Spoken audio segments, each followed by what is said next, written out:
అమ్మతో మాట్లాడితే స్ట్రెస్ తగ్గుతుంది. మీకు తెలుసా? అమ్మతో మాట్లాడడం కూడా ఓ మందు లాంటిదే అనే విషయం ఎప్పుడైనా మీరు గుర్తించారా? అమ్మ గొంతు వింటే మన మెదడులో ఆక్సిటోన్ అనే హ్యాపీ హార్మోన్ రిలీజ్ చేస్తుంది.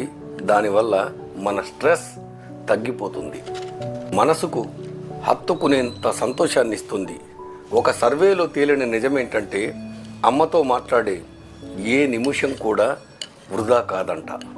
చిన్నప్పుడు భయపడ్డప్పుడు అమ్మ చీర కుర్చీలలో తల దాచుకున్నప్పుడు వచ్చినంత ధైర్యం, పెద్దయ్యాక ఓడినప్పుడు అమ్మ ఒడిలో పడుకుంటే వచ్చిన భరోసా, నీట్గా రెడీ అయి బయటికి వెళ్తున్నప్పుడు అమ్మ కళ్ళల్లో నుంచి వచ్చే మెరుపు లాంటి ఓ కాంప్లిమెంట్, ఏదైనా సాధించినప్పుడు తడికళ్ళతో నీ జుట్టు నిమురుతూ నీ బుగ్గ మీద అమ్మ పెట్టే ముద్దు వల్ల ఎన్నో స్ట్రెస్లు తగ్గిపోతాయి.